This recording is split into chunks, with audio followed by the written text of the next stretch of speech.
de eso acá en este oeste. Estamos compartiendo acerca de la propuesta de reformas a la Constitución, reforma del Estado que en esta primera etapa tiene una característica particular, que son reformas a la Constitución, que serán presentadas mañana lunes a eso de las 9:30 de la mañana. El presidente de la República ha planteado que llegará al Congreso de la República a entregar estas propuestas y pues será ahora el Congreso de la República que tiene en sus manos el poder evaluar si tiene que salir a discusión mayor todavía, una mayor divulgación y una discusión con diferentes sectores dentro del seno del Congreso de la República para que se aprueben con 105 votos esta propuesta y posteriormente sean ratificadas por medio de una consulta popular donde todos tenemos que participar. Así que, pero vamos a empezar a evaluar cada uno de los ejes, cada uno de los temas, el tema justicia. Yo sé que son varios artículos, pero hay 3 o 4 temas concretos que están planteados dentro del tema justicia. ¿Qué son las modificaciones principales, Mario?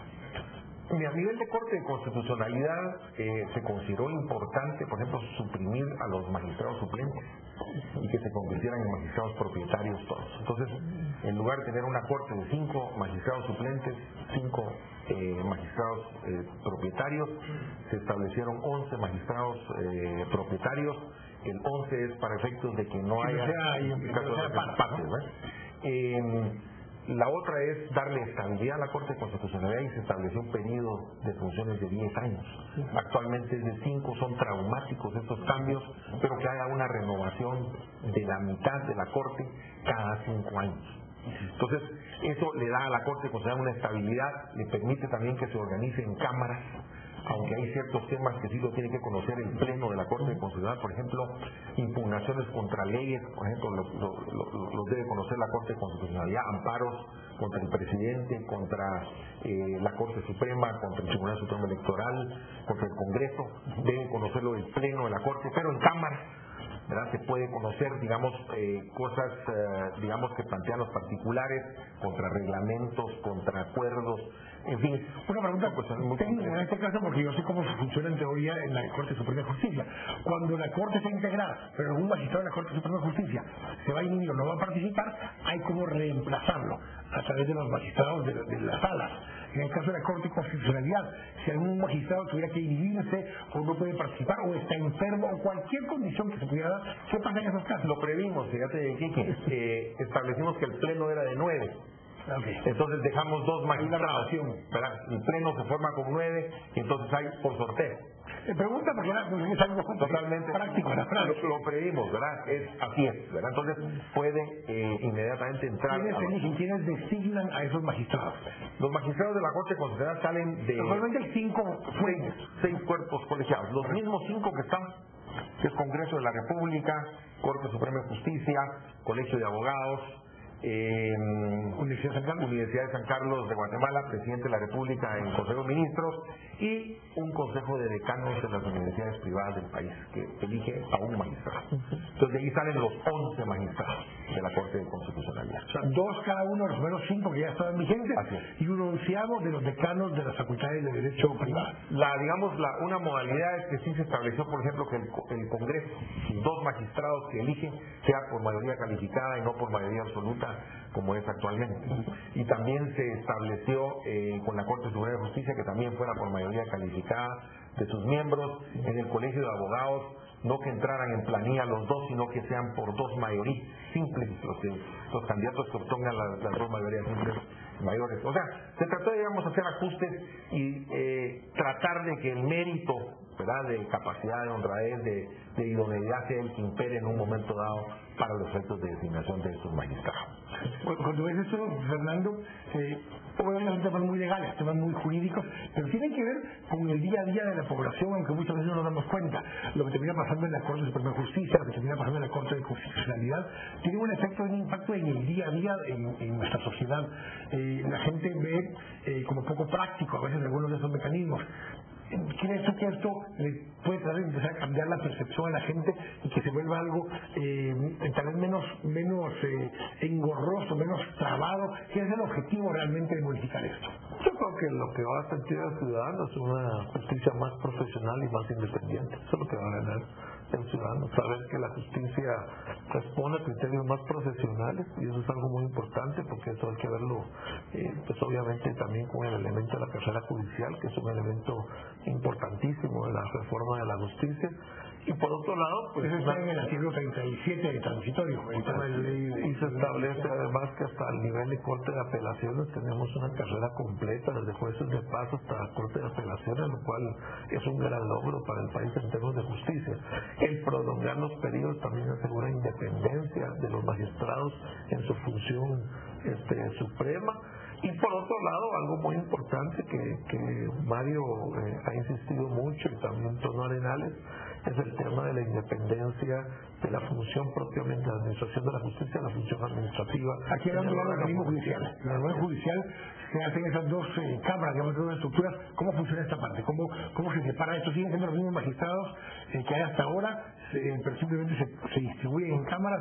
¿Cómo funciona esta parte? Lo que sucede aquí que es que actualmente la Corte Suprema de Justicia, con su presidente, ven todo el tema administrativo y todo el tema de carrera judicial, nombran jueces, nombran a todo el personal auxiliar de los tribunales y de la administración de las distintas instituciones en la Corte, archivo general de protocolos, etcétera, que son funciones netamente administrativas. Entonces, lo que se quiere es que la Corte Suprema de Justicia se dedique fundamentalmente, que es su misión principalísima, a impartir justicia, y que la parte administrativa le quede a un cuerpo aparte que se encargue de administrar todo el tema en los tribunales, lo que necesitan los tribunales, todo su funcionamiento, todos los suministros que necesitan, que designe a todo el personal auxiliar, ¿verdad? Y por otro lado el Consejo de la Carrera Judicial, que sea el que designe, el que nombre a los jueces, el que nombre a los magistrados de la Corte de Apelaciones, a través de un proceso de oposición. Con esta reforma se crea ese consejo. Así es, con una presidencia del organismo judicial que le elige la Corte, pero que va a ser presidente de la Corte, presidente de la Cámara Administrativa y presidente del Consejo de la Carrera Judicial. Entonces se mantiene, digamos, esa unidad del organismo judicial, y eso pues permite una funcionalidad, una coordinación, digamos, entre las distintas instituciones estas que van a quedar dentro del organismo judicial. Y es un presidente de 5 años, es algo muy importante. No es un presidente de un año, no es que cada año vamos a ver un nuevo presidente de la Corte. Un mecanismo que se estableció en la Corte Constitucional en su momento fue que era rotativo. Se empezaba del de mayor edad al de menor edad para evitar tener que estar eligiendo que fuera rotativo. En este caso no se establece así. No se elige un presidente para el 5 años. 5 años. ¿Se cambia el tiempo que van a estar los magistrados en su cargo? Sí, cada 5 años. ¿Verdad? Cada 5 años. Cada 5 años se renueva parcialmente. De 10 años. Parcialmente por voluntad. Lo mismo que hablábamos en la Corte de exactamente lo mismo. Y cuando hablamos de todos estos temas, parte de lo que se busca también es romper esos problemas. Se vio el tema, la modificación. Este tema en particular que estamos hablando fue modificado en la reforma constitucional después del Serranazo. Se modifica en 1994 y se hace muy dirigido.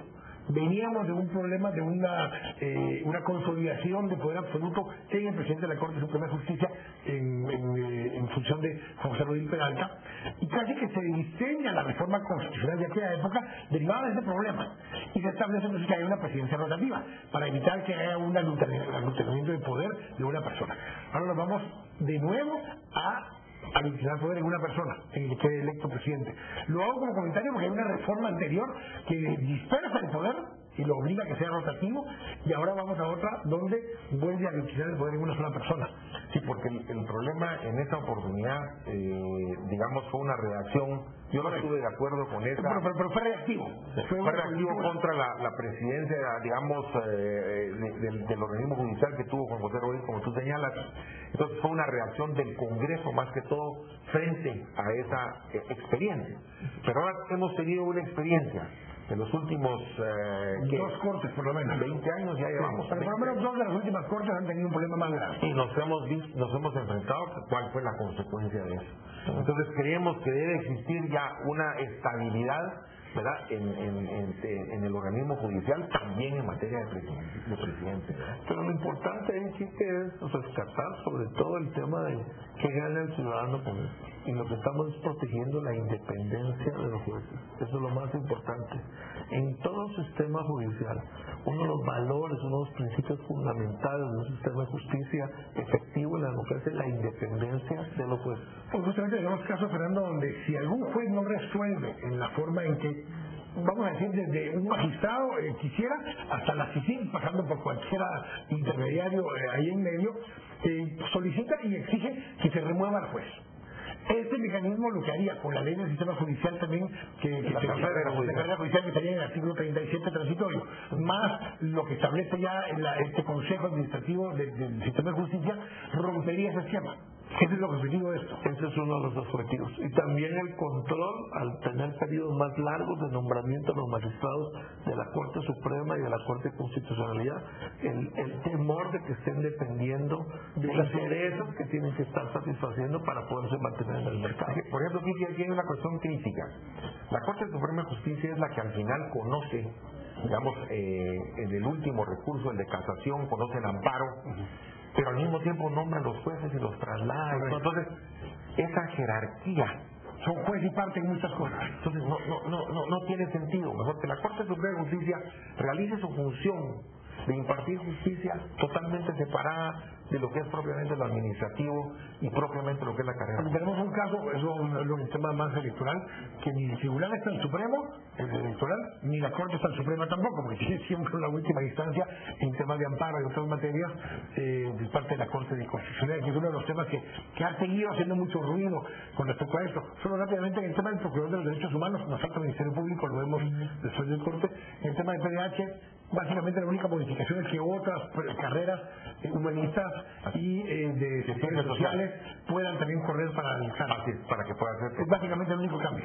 Y es perfectamente razonable, ¿verdad? Es una apertura para eso. Así es. Vamos a ir al corte. Estamos acá en al volver vamos a profundizar en el tema de los cambios que vienen también en el Ministerio Público. Vamos a involucrar también los temas de seguridad ciudadana y empezar a conocer los otros 5 ejes en los que está planteada la reforma. Vamos al corte. Estamos acá en Este Oeste. Volvemos en un minuto.